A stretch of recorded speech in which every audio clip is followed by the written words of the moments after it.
हिंगोली जिल्ह्यातील कळमनुरी तालुक्यातील टाकळगव्हाण या गावानं आज दुग्ध व्यवसायामध्ये एक वेगळी ओळख निर्माण केली आहे.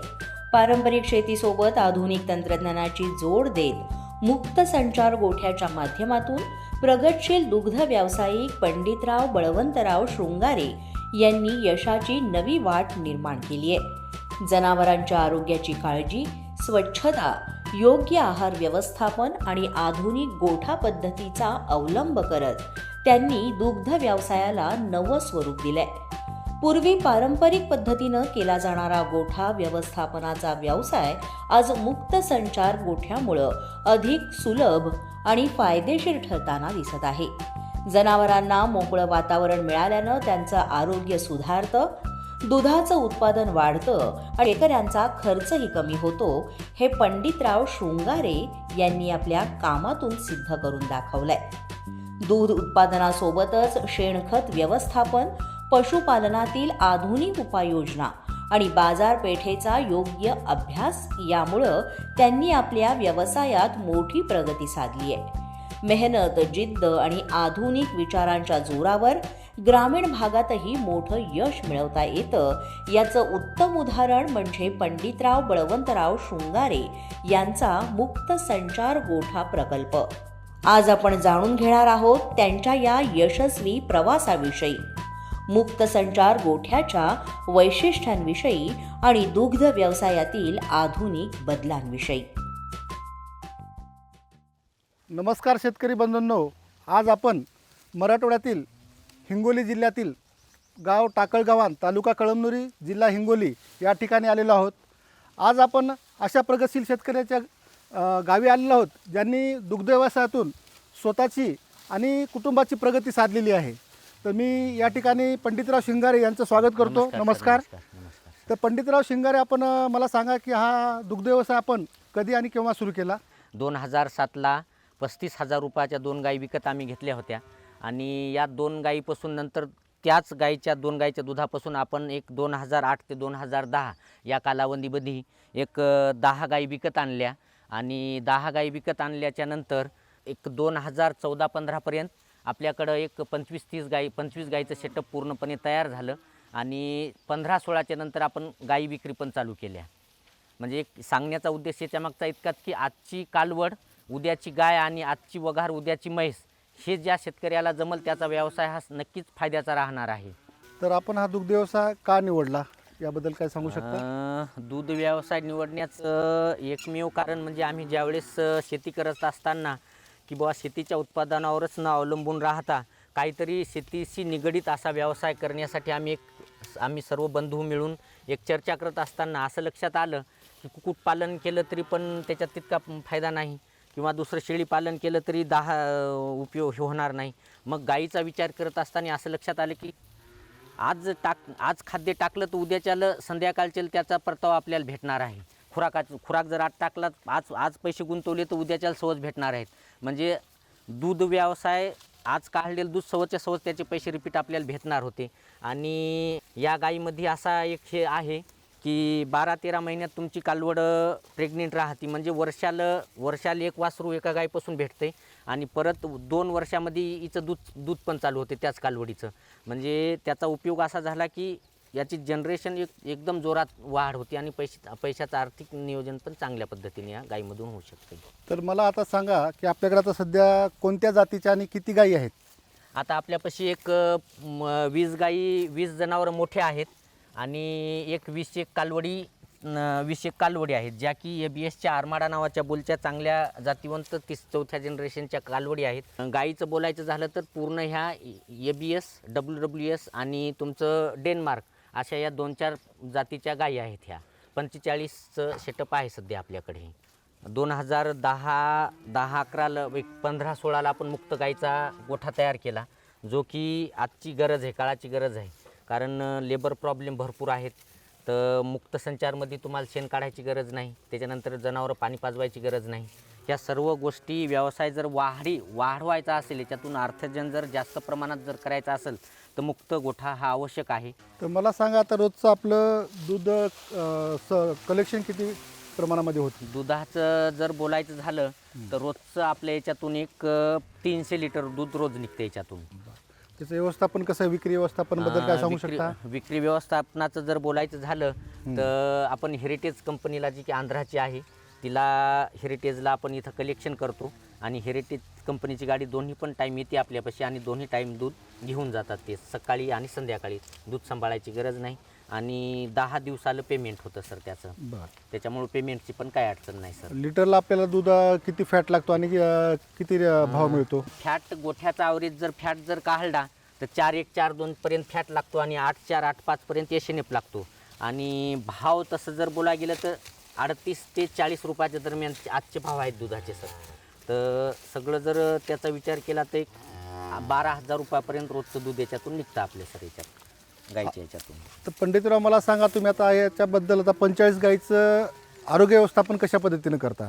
आरोग्य व्यवस्थापनाचं बोलायचं झालं तर लसीकरण खूप महत्त्वाचे सर याच्यामध्ये. लसीकरणाला जितकं महत्त्व देसाल तितकं तुमचं गाईचं आरोग्य चांगलं राहील. लसीकरणाचं बोलायचं झालं तर FMD, त्याच्यानंतर लंपी स्किनचं एक लसीकरण, फऱ्या आणि घटसर्प, हे 4 लसीकरणं जर व्यवस्थित टाईमला जर केले तर साथीच्या रोगापासून आपलं पूर्णपणे बचाव होतो आणि जनावरं हेल्दी राहतील आणि जनावरांमध्ये काही अडचणी येणार नाहीत. परत उन्हाळा असेल तर नेट, आपण जशी नेट लावलेली आहे तर नेट जर लावली तर उन्हापासून पण संरक्षण होईल. आणि ह्या ज्या गायी आहेत, कालवडी आहेत, ह्या 4थ्या जनरेशनच्या आहेत. म्हणजे याची पणजी, आजी, आई आणि ह्या कालवडी, हे 4थं जनरेशन आपल्यापाशी जन्मलेले आहे. आज रोजी आता एक टाईम झालेला आहे, ऊन बरंचसं लागते, मात्र कोणत्याच प्रकारची गाईला आपल्या याच्यात हे नाही, म्हणजे कोणत्याच प्रकारचा त्रास नाही उन्हाचा.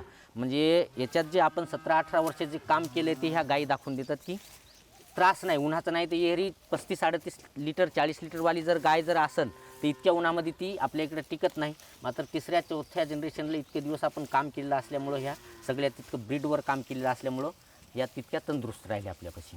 आता मला सांगा पंडितराव, की आपल्याकडं या 45 गाईचं खाद्य व्यवस्थापन, त्याच्यामध्ये संतुलित आहार आला, हो. मुरघास आला, याबद्दल आपण काय सांगणार? संतुलित आहाराचं बोलायचं झालं तर कोणत्याही कंपनीचं पशुखाद्य विकत न घेता त्याला फाटा फोडून आपण काय केलं, 1-2 ज्यावेळेस व्यवसाय चालू केला त्याच वेळेसपासून याच्यावर थोडंसं काम केलेलं खाद्य व्यवस्थापनावर.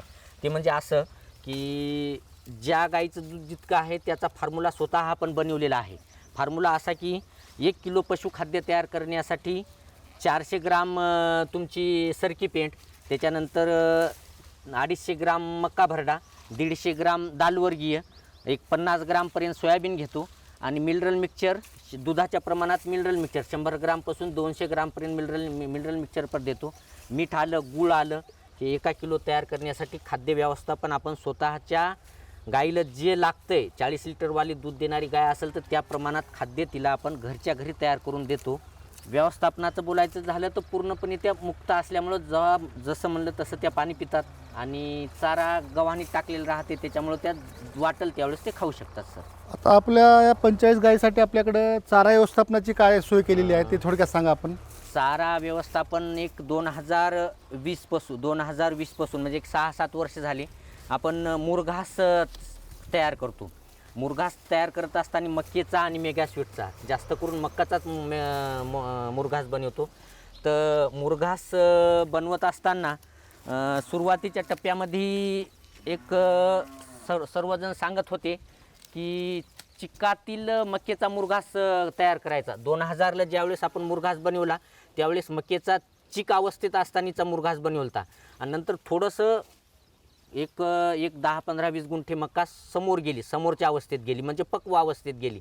आणि पक्व अवस्थेत गेल्याच्या नंतर ज्या चिक अवस्थेमधल्यापेक्षा बी पक्व अवस्थेनं जे दूध निघालं, गाईच्या तब्येती जे चांगल्या राहिल्या तर मग 2021पासून आपण काय करतो, चीक अवस्थेपेक्षा पक्व अवस्थेकडे मक्याला जाऊ देतो आणि तिचा मुरघास बनवतो. म्हणजे एक तर चाऱ्यामधलं मॉइश्चर पण कमी होऊन जातं आणि खुराक गाईला जशाला तसा भेटतो. फक्त इतकं केलं की क्रश करतो त्याला आपण, त्याचे तुकडे न करता कटिंग केल्याच्या नंतर स्वयंचलित यंत्राच्या सहाय्यानं त्याला क्रश करतो. म्हणजे मक्याचा दाना जशाला तसा न राहता तो पूर्णपणे क्रश होतो आणि भरडा झाल्यासारखा खाद्यामध्ये तुमच्या मुरघासमध्ये चाऱ्यामध्ये मिक्स होतो. आणि त्याच्यावर एक मुरघास केल्याच्या नंतर 40-45 दिवसाच्या नंतर तुम्ही तो टाकू शकतो जनावराला. आणि टाकल्याच्या नंतर एक वर्षभर पुरल इतका 200-250 टन मुरघास आपण दरवर्षी तेव्हापासून बनवतो. म्हणजे पावसाळ्यामध्ये जे लेबरचा प्रॉब्लेम आहे की चारा कट करा, गाईला आणून टाका, ह्या ज्या गोष्टी त्रासाच्या होत्या तर त्या मुरघासमुळं कमी झाल्या आणि समोर मग जनावर वाढण्यासाठी स्कोप भेटला. चारा व्यवस्थापन या पद्धतीने करतो सर आम्ही.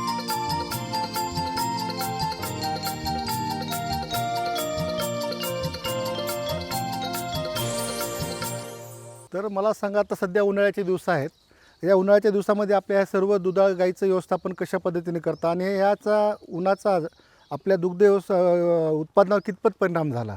दूध व्यवसायावर उन्हाळ्याचा त्याचं एक वेगवेगळं व्यवस्थापन आपण करतो. वेगळं म्हणजे ही नेट लावलेली आहे आणि ज्यावेळेस ऊन तपायला चालू होईल त्यावेळेस गाई नेटमध्ये बसायला चालू करतात. आणि ह्या ज्या गायी आहेत आपल्या, ते एक 4थ्या पिढीच्या आपल्यापाशी जन्मलेल्या कालवडीच्या गायी तयार झालेल्या आहेत. आणि या गायीपासून उन्हाचा या गायीला तितक्या प्रमाणात त्रास होत नाही. म्हणजे त्याच्यामागचं कारणच असं आहे की ह्या कालवडी ज्या पूर्ण आहेत तर त्या आपल्या घरच्या घरी तयार झालेल्या आहेत, घरच्या गायीपासून तयार झालेल्या आहेत. आणि जर गायीची आवश्यकता जर असेल, गायीनं जर आपल्याला जर वाटलंच की बाबा गायीला आता उन्हाचा त्रास होतोय, तर त्यावेळेस आपण फॉगर्सची व्यवस्था करतो. फॉगर्सची व्यवस्था आपण साध्या पद्धतीनं करतो की जेणेकरून त्याच्यावर लाईट गेली किंवा आली तरी त्याचा काही फरक पडला नाही पाहिजे. आणि फॉगर्स लावल्याच्या नंतर फक्त फॉगर्सचं पाणी इतक्या प्रमाणात की जमिनीवर न पडता गाईचं फक्त वातावरणाचा थंडावा त्या फॉगर्सचा राहिला पाहिजे.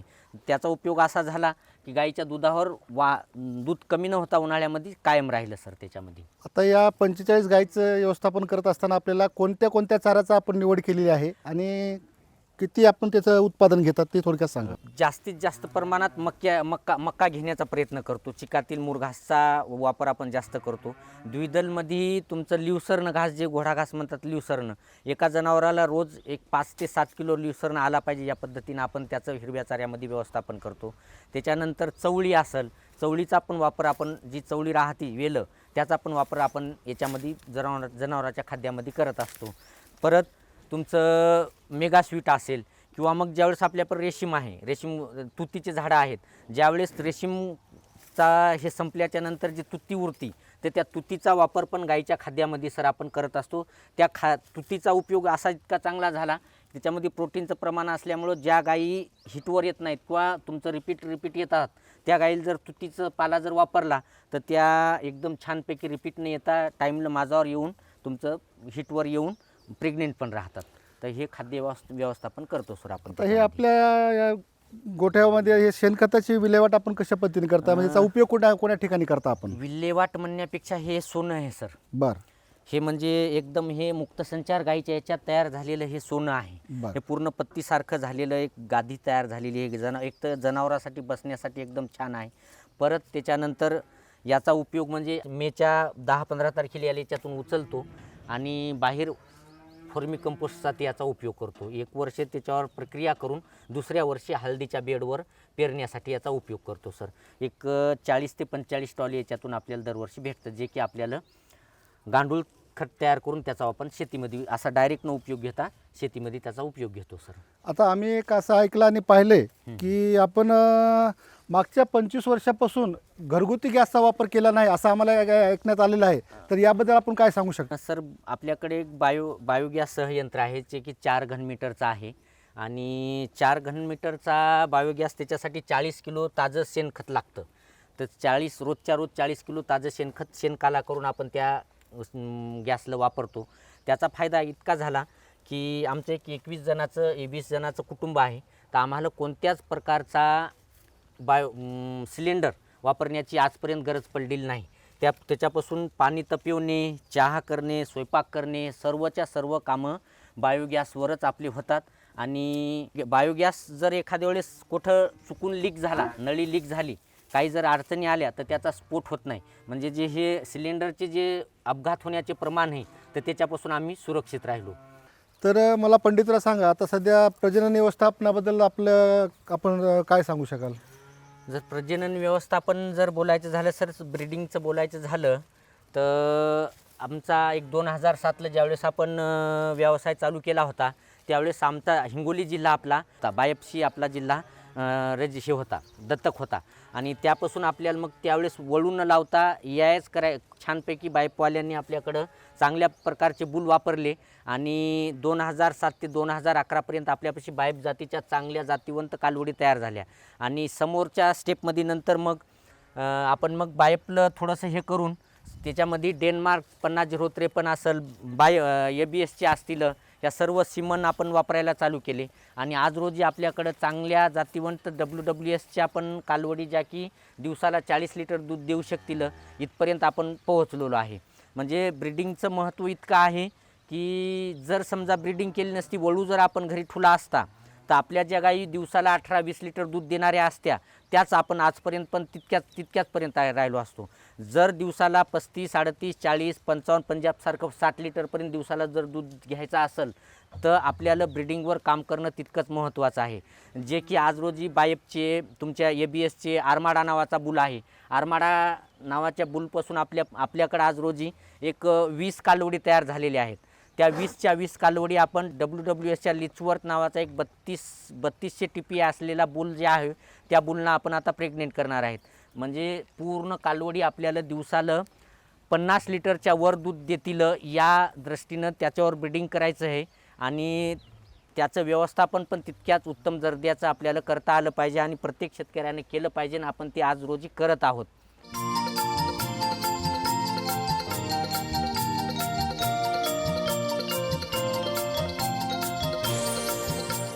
तर मला सांगा पंडितराव, आता हे सध्या जे दुग्ध उत्पादन घेत आहे आपण, तर या दुग्ध उत्पादनातून आता आपण जे दुग्धजन्य पदार्थ निर्मिती आहे याकडे आपण कसं पाहाल? दुग्धजन्य पदार्थ निर्मिती एक संधी आहे सर. ही आजपर्यंत तरी आपण तूप आणि खवा आणि दूध विक्री हे 2-3च व्यवस्थापन करतो. मात्र भविष्यामध्ये श्रीखंड असेल, लस्सी असेल, हे उपपदार्थ आपण बनवण्याचा पूर्णपणे प्रयत्न करणार आहेत. आणि उपपदार्थ हे प्रक्रिया उद्योग आपण याच्यापासून पनीर असेल हे पण चालू करायचं आहे सर. एक भविष्यामध्ये त्याचा पण विचार केला तर खूप चांगलं होणार आहे सर. ते करणार आहेत सर आपण तितकं सर. आता आम्ही पाहतोय की आपण खूप चांगल्या प्रकारे ते व्यवस्थापन, गायीची निगा वगैरे ठेवलेली आहे. तर आता एवढ्या गायी करत असताना आपण गोचीड नियंत्रण किंवा परोपजीवी जसं जंत निर्मूलन असेल याबद्दल आपण काय सांगणार? हे 2 वेगवेगळे हे आहेत. एक जंत निर्मूलनाचा जर एक खूप महत्त्वाचा प्रश्न आहे सर. हे खूप इथंच सगळं शेतकरी इथंच चुकतात की जंत निर्मूलन हा सर्वात महत्त्वाचा पार्ट आहे गोपालन करत असताना, गाईचं व्यवस्थापन करत असताना. कालवड किंवा रेड किंवा वघार जन्मल्याच्या नंतर वयाच्या 3ऱ्या दिवशी, जन्म झाल्याच्या नंतर 3ऱ्या दिवशी जंताचा डोस देणं आवश्यक असतो. तिथून पुढं 8व्या दिवशी, तिथून पुढं 15व्या दिवशी आणि महिन्याला. म्हणजे कालवड जन्मल्याच्या नंतर किंवा वघार जन्मल्याच्या नंतर महिन्यातून 4 वेळेस जर जंतनाशक जर केलं तर रोज दुधाच्या प्रमाणात 700 ते 800 ग्राम तुमच्या वासराचं वजन वाढायला चालू होतं. आणि इथंच शेतकऱ्याचं खरं नुकसान होतं की जे शेतकरी त्या संडासचा वास यायला म्हणून दूध वाढीच्या टाईमला त्याचं कमी करतात आणि त्याचं वजन वाढायचं तर कमी व्हायला चालू होतं आणि मग ते वासरू संपून जातं किंवा मरून जातं. ते टाळण्यासाठी आजची कालवड उद्याची गाय तयार करण्यासाठी 12-13 महिन्यात ती हिटवर येण्यासाठी जंताचे डोस देणं आवश्यक आहे. वयाचे 3रा दिवस, 8वा दिवस, 15वा दिवस, 1 महिना हे असे जंताचे डोस. आणि त्याच्यानंतर तुमचं महिन्याला 3 महिने, म्हणजे 3 महिन्यापर्यंत 5 वेळेस आणि 3 महिन्याच्या नंतर समोर 3 महिन्याला 9 महिने असं. आणि शेवटचा 12व्या महिन्यात पूर्ण डोस दिला तर तुमची 12व्या-13व्या महिन्यात वजन 3.5 क्विंटल कालवडीचं तयार होऊन तुमची कालवड पहिला मास दाखवायला तयार असते. ती हे खूप महत्त्वाचं आहे सर. आणि त्याच्यानंतर आज रोजी आपण आपल्या फॉर्म उभे आहेत. एकही गोचीड आमच्या फॉर्मवर तुम्हाला दिसणार नाही एकाही गाईवर. तर त्याच्यासाठी आपण काय करतो, डिप्ट्राज असेल ज्याच्या चांगल्या कंपनीचे जे हे आहेत ते 8-10 दिवसाला 15 दिवसाला याची फवारणी करतो. आणि वर्षातून 2 वेळेस आपण याचं सबकटमार्फत आयरमॅक्टिन याला देतो जनावराला. जर प्रेग्नेंट असेल तर तिच्यासाठी आपण डोरामॅक्टिन वापरतो, आणि जर प्रेग्नेंट नसेल, ताजी विलेली असेल, त्याच्यासाठी मग आयरमॅक्टिन नावाचं जे इंजेक्शन भेटते सबकट देण्यासाठी, तर त्याचा वापर करतो. वर्षातून 2 वेळेस जर वापर केला तर तुमचे जनावर चकाकी असेल, जी की समोर दिसायलेली ही कालवड आहे आपली, या पद्धतीच्या कालवडी तयार करायच्या असतील तर जंतनाशक आणि तुमचं गोचीड निर्मूलन सर्वात महत्त्वाचा विषय आहे हा. आणि जंत किंवा गोचीड झाले तर गोचीड झालं तर थायलिया नावाचा जो रोग होतो त्याच्यातून तुम्हाला खर्च पण वाढेल ते दुरुस्त करण्यासाठी, आणि काही वेळेस 4 पैकी 3 जनावर याच्यात संपण्याची पण भीती असतात. त्याच्यामुळं तुमचं गोचीड निर्मूलन खूप महत्त्वाचं आहे, तितकंच महत्त्वाचं. तर मला सांगा पंडितराव, आता आपल्या प्रत्येक जिल्ह्यामध्ये कृषी विज्ञान केंद्राची स्थापना झालेली आहे. तर या सुंदर गोठ्यामध्ये आपल्याला या सर्व गायी सांभाळत असताना आपल्याला कृषी विज्ञान केंद्र तोंडापूर हिंगोली यांचा काही फायदा झाला का, आपण थोडक्यात सांगू शकाल का? नक्कीच सर. ज्यावेळेस आम्ही दूध व्यवसाय चालू करत असताना ज्या काही अडचणी येत होत्या, ज्या की मुरघास असेल, TMR असेल, त्यामध्ये डॉक्टर गीते सरांचं खूप मोठं, त्या प्रशिक्षणामध्ये डॉक्टर गीते सरांचं खूप मोठं योगदान आहे आमच्यासाठी. TMR कसा बनवायचा, मुरघास कसा बनवायचा, गाईचं व्यवस्थापन कसं करायचं, तुमचं आजारी जनावर पडलं तर कसं त्याचं व्यवस्थापन करायचं, हे सगळं जे काही असेल माहिती असेल तर वेळोवेळी सरांनी आम्हाला त्या बाबतीत मदत केलेली आहे. आणि कधीही जरी फोन लावला तर तितकी मदत सरांची होत असते सर त्याच्यामध्ये. तर आता पंडितराव मला सांगा की बरेच तरुण शेतकरी म्हणतात की हा दुग्ध व्यवसाय परवडत नाही, किंवा मग त्याला वेगवेगळी त्यांना कारणं सांगतात, तर यांना तुम्ही काय संदेश देणार? संदेश एकच देईल की माझं थोडंसं स्वतःचं अर्थकारण याच्यातलं सांगतो की मी 17-18 वर्षात आजपर्यंत किती याच्यामध्ये काय झालेले आहे. एक 2007ला ज्यावेळेस 35,000च्या 2 गायी विकत आपण घेतल्या, त्याच 35,000 रुपयाचं भांडवल आज रोजी माझ्याकडे 45 लहान मोठी कालवडी गायी आहेत. 45 2015-2016 पासून आजपर्यंत आपण 40 गायी याच्यातून विकलेले आहेत. म्हणजे प्रति गाय 1 लाख रुपये जरी पकडले तर 40 लाख रुपये ते झालेले आहेत. 45 गायी आहेत म्हणजे 45 लाख रुपये हे आहेत, म्हणजे झाले 40-80-85 लाख रुपये हे झालेले आहेत. आणि एक 40-1 लाख रुपयाचं दूध आज रोजी आपण याच्यात निव्वळ नफ्याच्या रूपात याच्यामध्ये आपण विकलेलं आहे. म्हणजे शेतकरी जो म्हणतो की दुधाचा व्यवसाय, दुधामधून फक्त शेणखतच उरतं किंवा शेणच उरतं, तर मी स्वतःचा माझा अनुभव सांगतो की दूध व्यवसायातून या 18 वर्षात कोट्याधीश दूध व्यवसायानं बनवले आहे, की म्हणजे 1.25 कोटी रुपये या व्यवसायानं निव्वळ नफा आज रोजी आपल्याला दिलेला आहे. तर सांगणं एकच की नवीन जे तरुण पिढी आहे की बुवा नोकरीच पाहिजे हे याच्या नोकरीच्याच मागं न लागता दूध व्यवसाय शास्त्रोक्त पद्धतीनं आणि मन लावून त्याच्यात वेळ देऊन आणि टिकून जर केला तर नक्कीच परवडणारा आहे. कोट्याधीश बनवणारा हा व्यवसाय नक्कीच नवयुवकांनी केला पाहिजे, हे इतकंच सांगेल सर त्याच्यामध्ये मी. तर पंडितराव, सकाळपासून आपण या ठिकाणी आपल्या गोठ्याला भेट दिली आणि खूप चांगल्या प्रकारचा गोठा या ठिकाणी आपला आहे, आणि येणाऱ्या सर्व शेतकरी बांधवांसाठी एक आदर्श गोठा म्हणून हा हिंगोली जिल्ह्याचा पाहता येईल. या माध्यमातून त्यांची चिकाटी, जिद्द, मेहनत या ठिकाणी आपण पाहिलेली आहे शेतकरी बंधूंनो. आणि त्यांनी 2 गायीपासून सुरू केलेला व्यवसाय, दुग्ध व्यवसाय, आज हा 45 गायीपर्यंत गेलेला आहे. त्यामध्ये चारा व्यवस्थापन आणि ह्या सर्व गोष्टीची त्यांनी इत्थंभूत आपल्याला माहिती दिलेली आहे. आणि या पुढील काळामध्ये आपला दुग्ध व्यवसाय अजून उच्च शिखरावर जावो आणि भरभराटी येवो, त्या माध्यमातून आपली आर्थिक प्रगती हो, ही एक या माध्यमातून भावना व्यक्त करतो. आपण या ठिकाणी वेळ दिला त्याबद्दल आपले मनापासून आभार व्यक्त करतो. धन्यवाद. नमस्कार सर. नमस्कार.